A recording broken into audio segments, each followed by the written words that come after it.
What's up? Got an excellent video blog for you guys. I'm excited about this one. Reason why is that I'm going to talk about something that's so often overlooked. It's an extremely important variable though.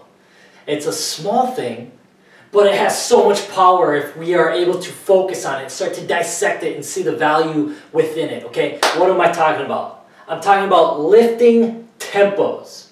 Not the rest in between our sets or the rest in between our exercises on a daily basis. I'm talking about the lifting tempo, the time in which our muscle is going through the movement, okay? There's tension on the muscle, and depending on the time that we focus and put on that muscle is going to create a particular result. And so this tempo is used synonymously with a term called time under tension.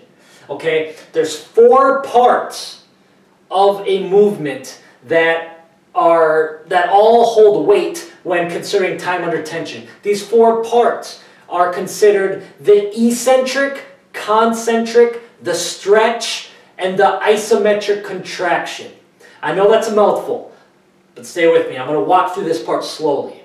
Okay, if we're doing barbell curls, okay, got the bar, and we'll start at the top. Okay, when we're going downward, what this is called is the eccentric portion of the movement. When we're at the bottom, this is the stretch portion. When we're coming upward, or the positive of the movement, this is called the concentric. Okay? When we're at the top and we're flexing, this is the isometric portion of the movement, or the contraction. Okay? Can you see that? So downward is eccentric. Pause at the bottom is the stretch. Upward is the concentric.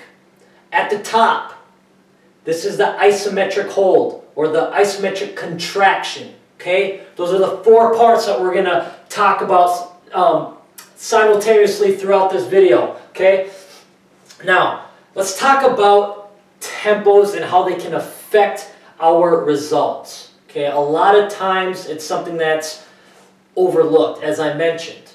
But when we can have a better understanding of the tempos and what going downward slowly versus rapidly can do to our body, or going upward rapidly and upward slowly, the differences that it can have on our results is extremely important to at least recognize and understand that. So let's jump into this.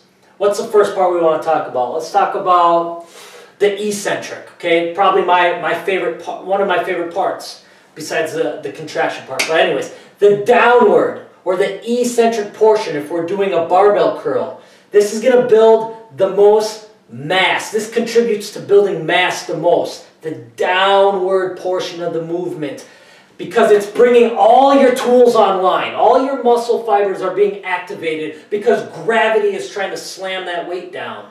Gravity is pulling it, and here you are controlling, being disciplined, utilizing your muscle fibers and your stabilization muscles, being disciplined in controlling the weight. That's where the growth is, right there, guys. If you're trying to grow the size of your muscle, focus on the downward. So important. Okay? Now, in terms of the tempo, when I say tempo, guys, I'm talking about the seconds it takes to either go downward, to go upward, or pause at the top, pause at the bottom. That's the tempo. And there's, like I said, 4 parts of the movement. There's 4 different iterations of seconds, or durations, if that makes sense. So what I mean by that is, let me give you an example. If I say 4-0-2-0, that represents the seconds for those portions of the movement. So a 4-0-2-0 would be 4 seconds down, 0 at the bottom, 2 seconds up, 0 at the top. Okay? Another example for, let's say, this isn't something you would probably do, but for the sake of example and understanding the tempo of seconds, let's say 4-3-4-3. 4 seconds down, 3 at the bottom, 4 seconds up, 3 at the top, okay? So the first number always represents the downward. The second number is the stretch. The third number is the upward. And the fourth number is the isometric hold at the top, contracting the muscle, okay? So that's important to know because I'm going to provide a few examples of lifting tempos that you guys can utilize to help switch up your workout routines. Just like switching sets, reps, exercises, grips, total duration of our workouts, utilizing drop sets, supersets, all these different methods to shock the body, we can also differentiate our lifting tempos to create that shock in the body to promote growth. So this is one of those variables that we can play around with to change the overall effectiveness of our workouts. So that's the purpose of knowing our tempos, guys. So we just covered the eccentric. Let's talk about the concentric when we're coming up. Now, if you've been in the gym or if you've been an athlete for a number of years, you'll know that the rule of thumb is to explode through the upward. You know, if you're benching, explode through the upward or explode through the upward on barbell curls. Nothing wrong with that. There's typically 2 ways to alter our body in terms of gaining muscle. We can progressively add weight, and we can, so when we would progressively add weight would be typically on our off season. Calories are higher, carbs are up, we're feeling good, we have the energy levels there to continuously add weight week over week over week over week. 5-10 pounds this week, 20-25 pounds this week, 30-35 total poundage that week. So it's progressively increasing our poundage, right? That's one way to shock the body to grow. The other way is typically when our calories are lowered or in a deficit and our carbohydrates are low. Our energy levels are depleted. We cannot stir up enough energy and force and strength to continue to add weight to the bar. And when we hit that point, it's when we need to start thinking, okay, how can we be smarter than this? How can we make this more difficult? And the way we make the same amount of weight or less amount of weight more difficult is through the tempo.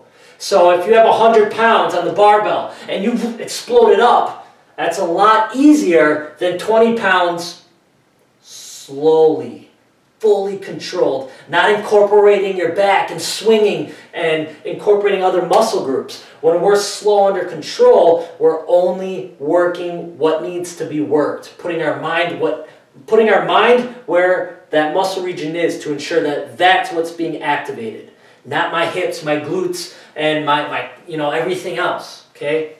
So we can progressively add a weight. That's one approach. That's not what we're focusing on right now. We're focusing on making this more difficult.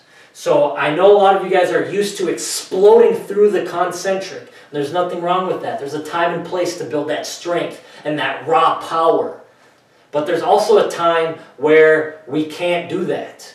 Or we just are starting to plateau from doing that. So we need to switch it up. And so now we're going slowly through the concentric, not just bouncing it off our chest like so many of us do. We say we're going to load the bar and we're going to bounce it off, you know.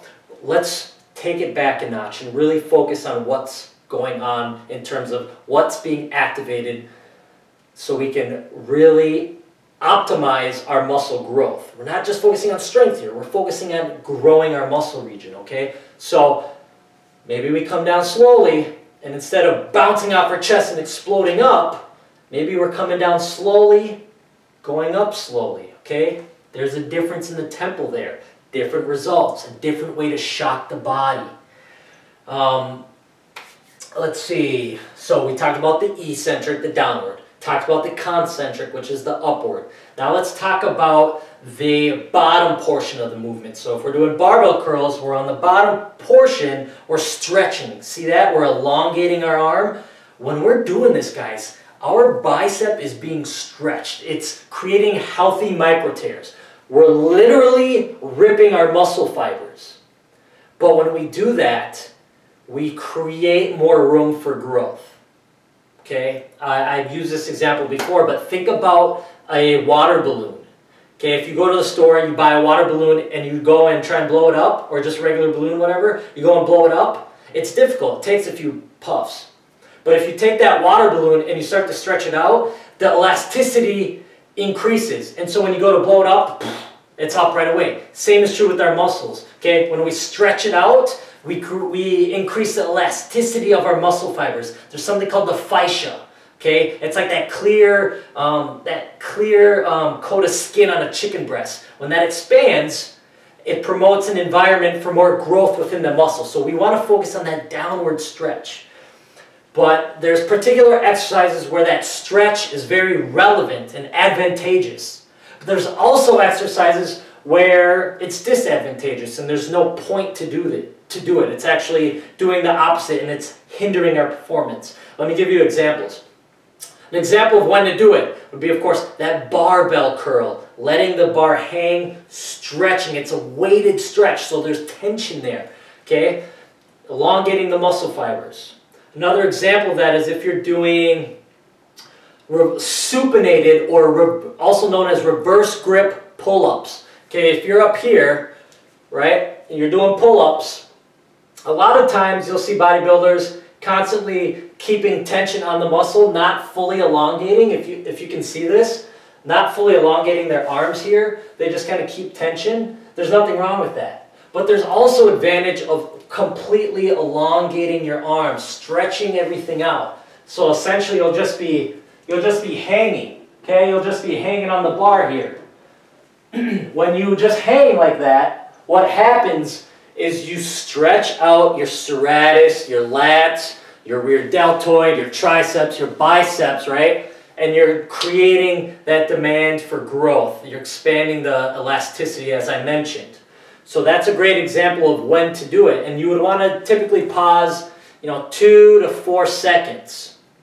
It's going to make the movement a lot more difficult also because you don't have that momentum building up at the bottom of the movement. So if we're doing, I have nothing against CrossFitters at all. But as we all know, they go through their pull-ups violently. They're going crazy, right? And, it serves a purpose in terms of endurance of the muscle. But for us looking to sculpt our bodies, that is completely irrelevant to us. We need control. We need very, very disciplined control when we're doing our movements, okay? So you want to go slow, stretch, and the moment you pause at the bottom, there's no momentum. If you're crossfitting, you're going crazy, you're bouncing up using the momentum. But that's not what we want. Same with barbell curls. Don't go like this using the momentum or benching, bouncing off our chest. We want, there's advantage to pausing at the bottom because you're taking away that momentum, creating more difficulty on the muscle. Okay? What would be an example of focusing on the bottom where it hurts us? So there's an example of doing like a dumbbell lateral raises, okay? If you're doing lateral raises, what you'll find is that there's tension, tension, tension, tension, tension, tension, no tension. There's this zone right in here, hips to, however many degrees this is, right in this arena, there's no tension on the deltoids. Therefore, we're resting. Therefore, we're cheating. Therefore, we're just kind of wasting our energy right in here. There's no benefit in here, okay? You'll see a lot of advanced lifters going through it like this, never getting too close to their sides because they're eliminating that rest period in here, keeping constant tension on their deltoids. So that would be an example of not focusing on the stretch part, okay? I mean, the overall goal of this, guys, if I haven't mentioned already, is to make the exercise as difficult as possible. Like I said, we add weight progressively on the off season or on the on season when our carbs and our calories are lower. We want to make it that lower weight more difficult, okay? It's all about making it more difficult for our body. That's how it grows stronger and larger and looks better, okay? That's the bottom part. Let's talk about the top portion. That isometric hold, that contraction at the top. If we're doing barbell curls, we're coming up, right? Concentric into the isometric hold. Squeezing the hell out of our biceps. Pumping blood, glycogen. If you don't know what glycogen is, It's our body's form of carbohydrates for energy. Okay, it's stored carbohydrates that our body uses for energy. It's called glycogen. Our body, when we're contracting, is forcing blood and glycogen and water and nutrients into that muscle belly. When that happens, our muscle goes from, if you guys can see this, it goes from here to here to here to here, expanding. It's like that balloon metaphor where we stretch it. Now the elasticity is up. Now let's fill it up with some water and some blood and some glycogen and some nutrients to expand the muscle. That's the isometric hold on the top, forcing that baby to grow. And an example of this is, of course, barbell curls. Another would be like tricep pushdowns, where you would not just go like this real fast, but focus and hold that tricep. I should have wore a cutoff so you could see the contraction in the tricep. Okay, the muscle is going to contract. It's going to expand because of the blood and glycogen. It's going to fill up. And, you know, when you have the pump, you know. You know when you're doing bicep curls, you can no longer touch your shoulders because there's so much blood and glycogen in that muscle belly. Or when you're doing triceps, where there was once a horseshoe, it's just flat and smooth. There's no definition there because it's so full of blood. That happens from the contraction and the isometric hold, pumping that blood in there. A great example in terms of tempo for this would be, let's see, so like a 4 on the downward, 2 at the bottom, 2 coming up, and then like 5 at the top. So and these are just numbers I'm throwing out to help illustrate the point of the tempo, you know. So I mean, it could be 1 down, 1 at the bottom, 1 up, and 5 seconds at the top. I'm just trying to give you guys examples and over-exaggerate the tempo split in terms of seconds. So maybe 5-second contraction at the top. Another time you'll see this is, and sorry if I'm repeating myself, I can't remember if I mentioned this or not, but a lot of advanced bodybuilders or physique guys or anyone looking to step on stage or who is just advanced in general, they know that after a movement, after an exercise, let's say they're doing the curls, right? They're doing their curls, after they drop the weight, they can no longer do that. You'll see them flexing their biceps. Just holding, doing that isometric hold. They'll kind of walk around, contracting their arms. Maybe they're going up like this, contracting, they're hitting the pump.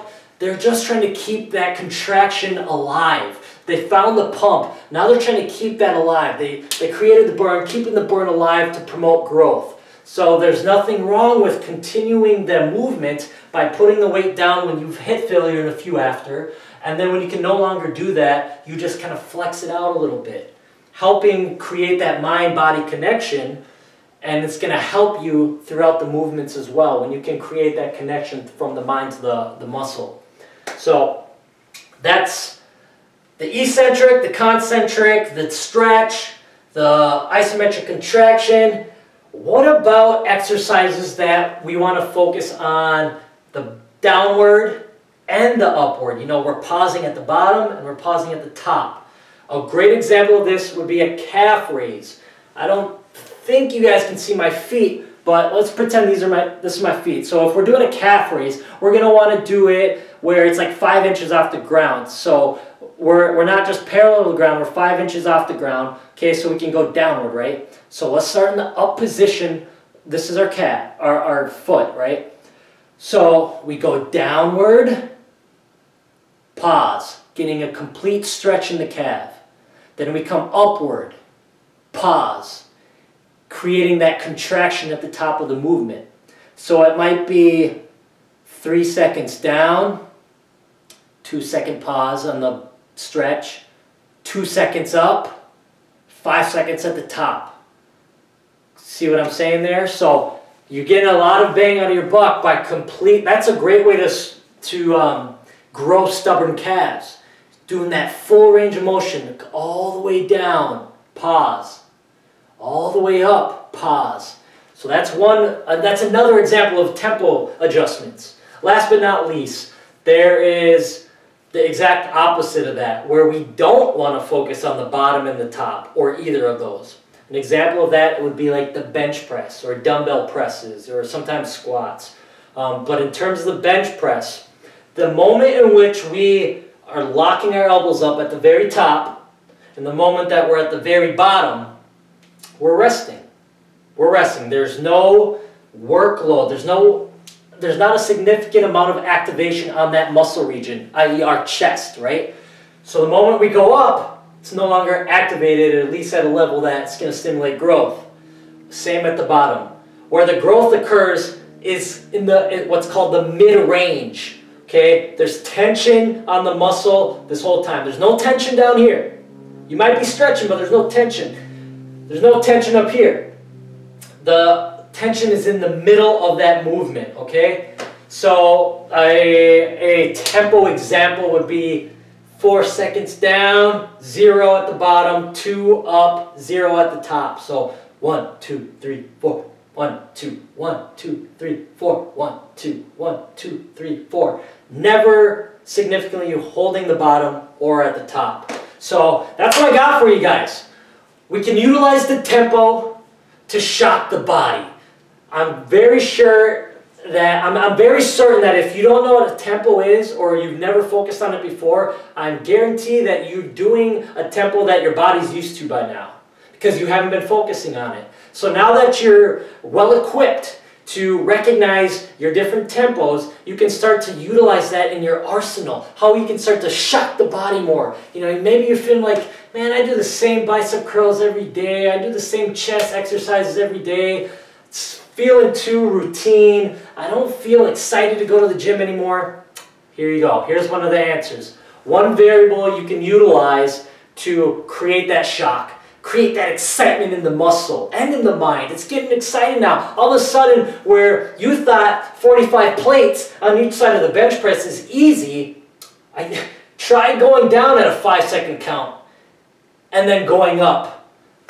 Completely shift your thought process in terms of what's easy and what's not. I guarantee you when you start to adjust the negative and you start to focus on the isometric contractions, your muscles are going to be in for something new and you're going to love it. You're going to grow from it and the results are going to be ridiculous. So utilize this, guys. Give it a try.